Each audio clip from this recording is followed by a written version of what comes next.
I'd like to invite Mike Fisher to come forward and lead us in the pledge. If we'd all stand and face the flag.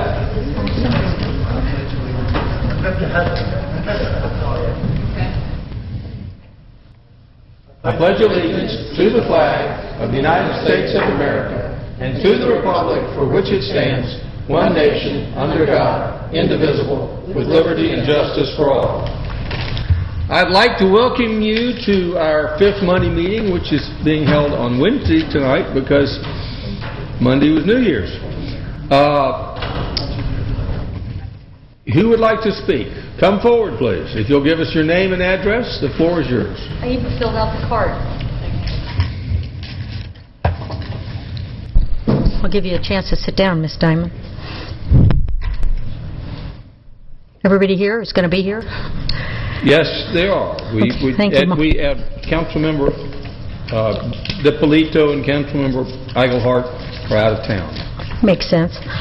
My name is Janet Russell. I live at 260 Willow Springs Drive here in Roswell. I have a few things. I feel like a sounding board for the community tonight, but first of all, this meeting, I only found out about it at about 4 o'clock today when my Roswell Connections arrived in my email box. And I'm a little concerned that there hasn't been enough public notification of these open mic nights, open forums. I believe we have some sort of a rule about notification. Last month, or whenever the last one was, there was nothing on the city website at all anywhere. I must have looked for an hour, peeling back the layers. And if we're going to have these occasional open mic nights, I think we need to establish some sort of public notification system. Look at the huge crowd that's here tonight. That's because nobody knew about it.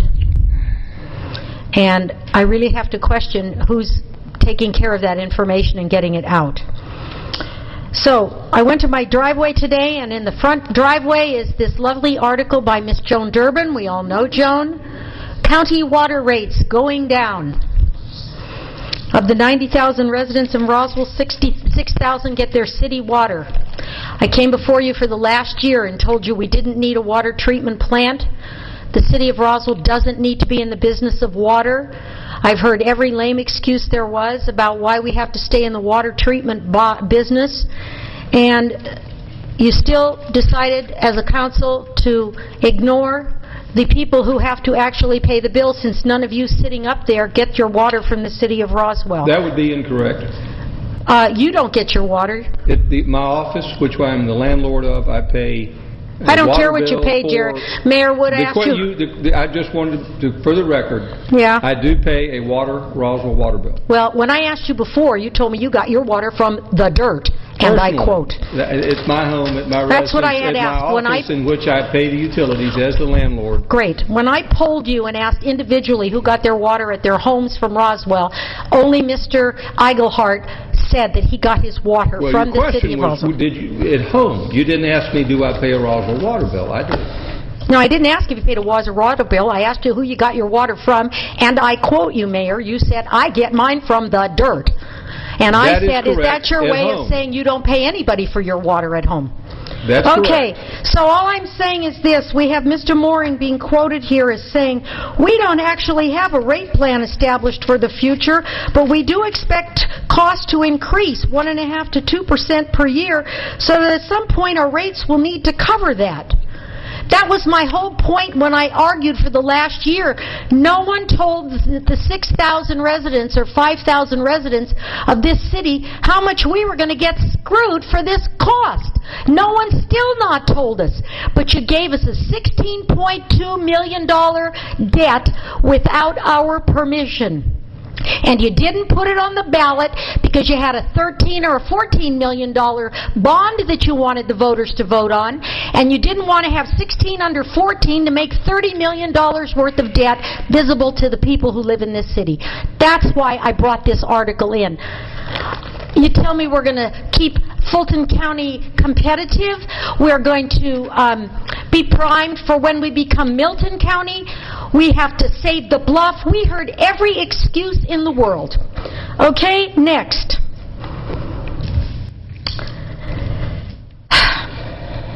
I sat here at a meeting one night when you people voted on valet parking. And Mr. Patterson, I don't know if that was his name, from Patterson Towing, very kindly offered that lot for valet parking, and you all made a decision about $3 per car, and that the money after expenses of paying the guys that parked the cars would go into a fund for more improvements on Canton Street, etc. And within 2 weeks, I went to an art show at the Ann Jackson Gallery on a Thursday nothing night, nothing special going on, and there were no parking spaces on the street. And I refused to pay $3 to park my car. I've lived here too long and paid taxes for too long to pay for parking. So I drove around the back to the Wells Fargo Bank, where I've had a bank account for 40 years, in March. And I went in and talked to Angela Mashburn, the manager of the bank, and I said, does Wells Fargo need money that bad? Because, in fact, the drivers had parked across parallel the entrances to the bank parking lot, and you could only get in through one way, and you could only get in that parking lot if you wished to pay to park. And I said, I know the banking industry is kind of undergun right now, but do they really need my $3 to park here? Ms. Mashburn told me that that wasn't her decision, but that the mayor and a group of the Canton Street merchants had shown up and said that they needed that parking lot, and I quote, that all the money collected would go to a charity. A charity! Now, multiple parking lots for valet was never discussed at this council meeting. Only one was discussed, and it was Patterson Towing's yard. And you were going to fix it up, and that was going to be it.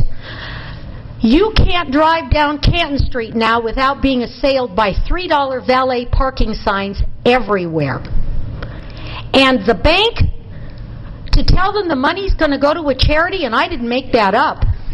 So I parked at the city parking lot over here, and I walked because it was a beautiful fall night. Another decision that you've made in front of people, but then you implement something else behind the scenes. Finally, the HPC. I think we've all noticed the beautiful red building on Canton Street. The only thing missing is a red light, then we could call it a bordello. Now, I sat in on an HPC meeting a while back to help a friend out, and I realize they're all volunteers, but they exert way too much authority. They have kept the merchants in this town, in the area, on such a short leash for so long. We have to have approved historic Roswell colors. We have to have approved historic bus shelters, even though the bus hadn't been invented. But we get a red enamel, shiny building that sticks out like a sore thumb, and I'm not saying this just for me. Everybody else comes to me and says, what is going on Canton Street with that red building? Now, I was told by someone that HPC said as long as you're painting bricks, you can paint it any color. When did that happen? Carla, who owns Pastis, had to jump through hoops to get permission to open the side of her building and get some more patio parking, patio dining. And I happened to be walking by and said, hi Carla, how are you, blah, blah, blah. She said, how do you like my new planters? She had 2 planters made for the front door by her shop, her restaurant. I said, well, they're really nice. They should be very nice. They look like the bottom of columns. They're painted. They're black with lovely molding. She had a carpenter make them.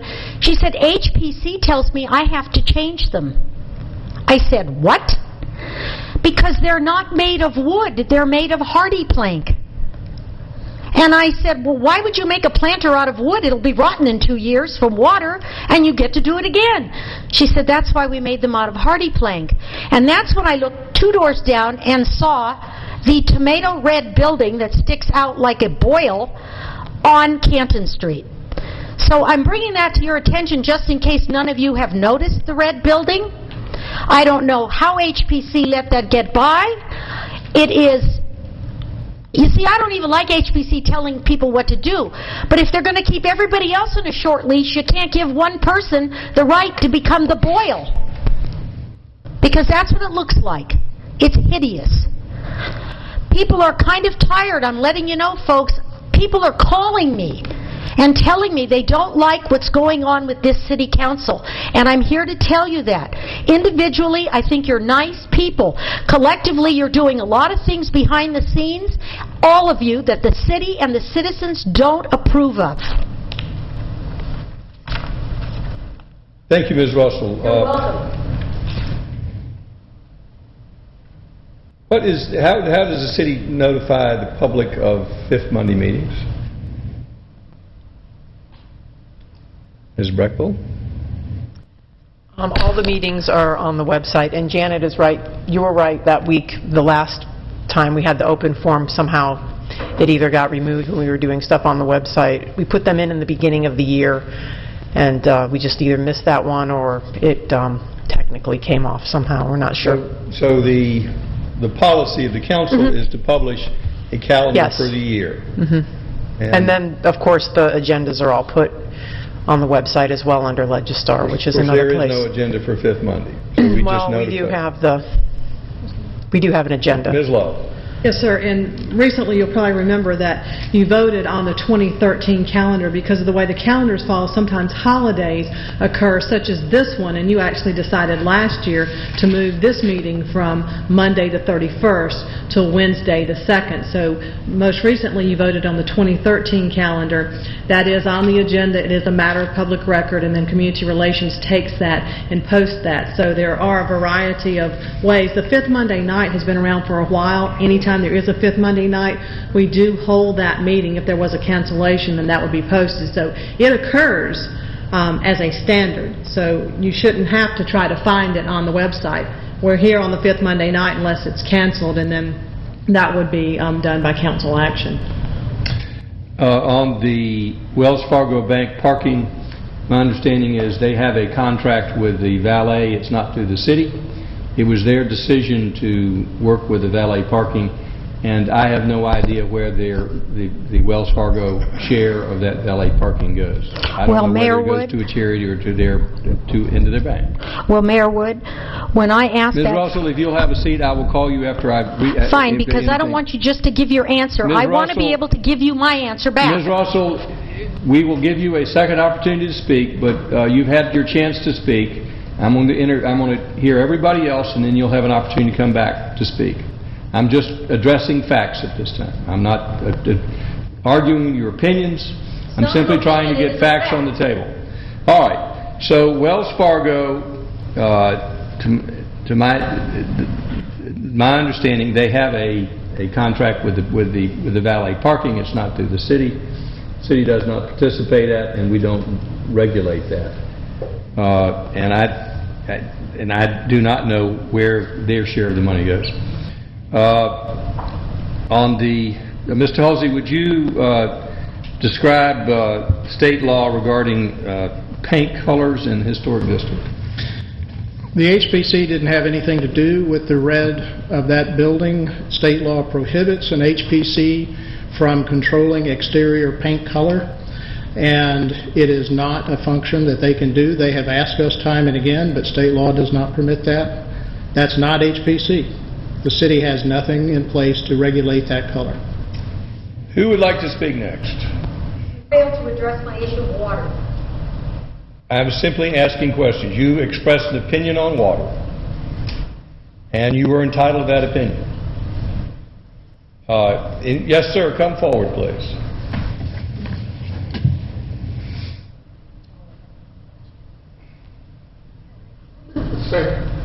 Hello? I have a series of questions, so I want to write it down. First, I want to say a statement. I saw Mr. Ossenbach at Leaf Flag, you know who I am. For the record, if you give us your address, please. Martin's Landing. Mr. Fleck. Thank you, sir. I saw Mr. Ossenbach on the news last night talking about how you're going to take the red light running cameras down.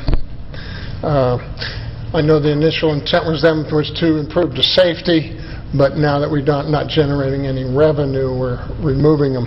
I guess public safety is not job one, as I had always thought. I want to know when the consolidated financial annual report is going to be presented. It was supposed to have been done last month, according to previous testimony. And About all I can say is, elections are over. We don't have to protect the incumbents anymore. Why aren't we getting it out? I mean, that's what happened in 2011. That's your Next first thing. question. Next No, question. I got more. Yes, sir. I'm trying to get all your questions. If you'll proceed with your next question. I know how to talk, Mayor. Please let me finish. Yes, sir. You interrupted.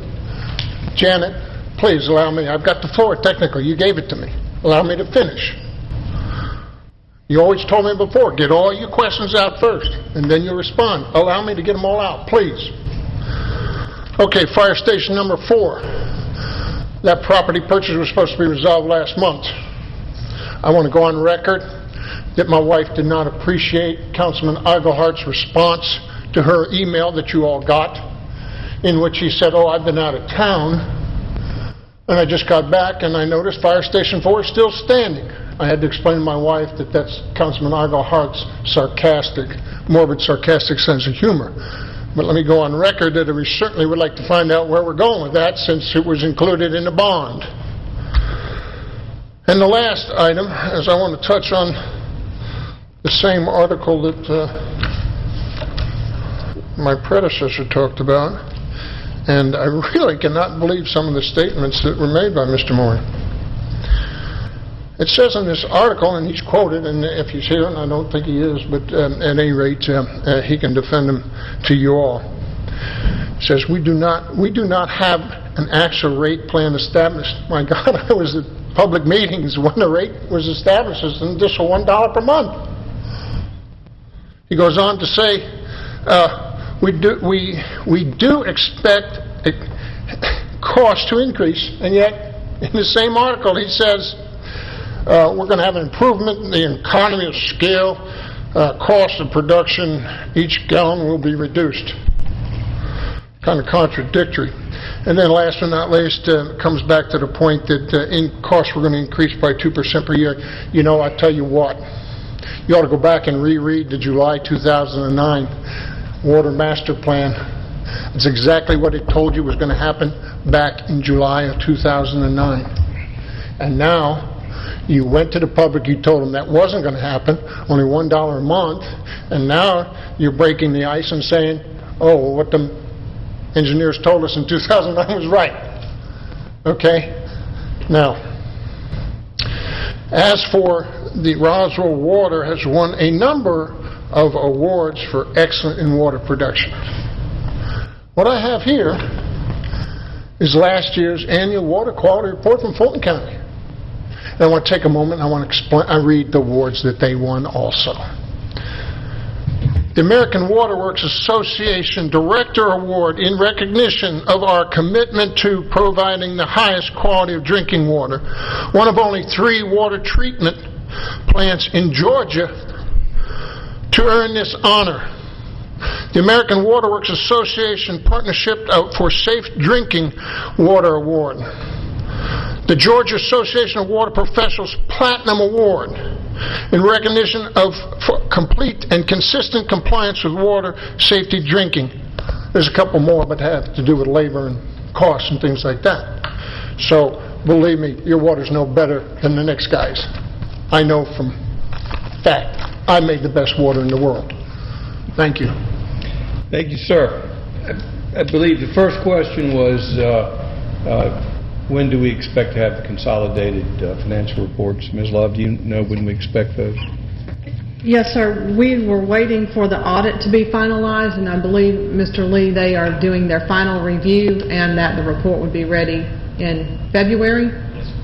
February 2013, which that has been traditionally when we have been able to release that report. We have to go to printing. Once it's reviewed by the auditors, we have to make the final audit adjustments and go to printing of the document. So we will have your copy ready, Mr. Fleck, on the night that it's presented to the mayor and council. I think the second question was what's the status of the relocation of Fire Station Number 4?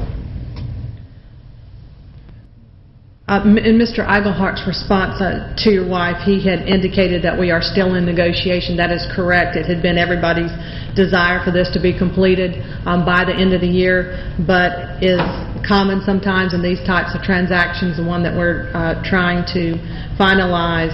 There are always legal details and aspects that we have to look at. So the negotiations continue, and we are working diligently along with the property owner to bring that forward as soon as possible. And Mr. Fleck expressed an opinion regarding the wisdom of operating our own water system, and he's entitled to that opinion. Who would like to speak next? I see no questions up. I'll re-recognize Mrs. Russell for any follow-up questions. Thank you. I have just one comment and then one more question.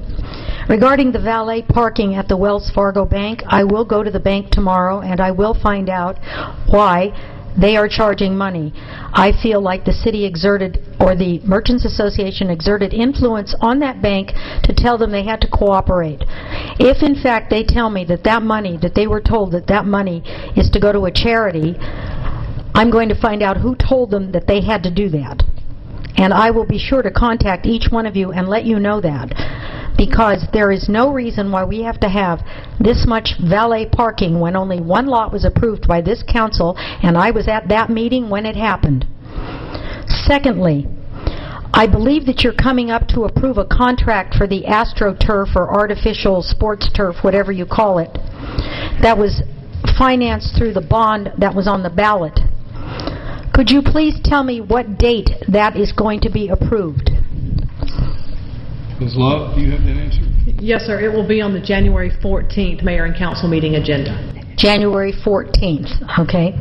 Because, as Ms. Breckbill has pointed out, I'm not illiterate with regard to websites, but the City of Roswell's website, when you have to do 6 clicks to find anything, tells me you're trying to bury things and you don't want the average person to try to find something. I discovered that when I went to the neighborhood association meeting for the people that live near Waller Park. They're all, some of them much younger, much more savvy than me, and when they told me that they had to do 6 clicks to find out anything, I said, well good, it's not just me then. I find that when you have to keep peeling back the layers of a website to find another website, to find another link, the reason is that they don't want the information to be discovered. So I will get back with you on the Wells Fargo parking. I want you to know that I think the valet parking all over the place is a real detriment to Canton Street. I've heard lots of negative response about what's happening on Canton Street. Everybody's really excited about it, I know. Blah, blah, blah, blah, blah. It's the golden goose, you know, it's the goose laying the golden eggs and all that. And it's charming.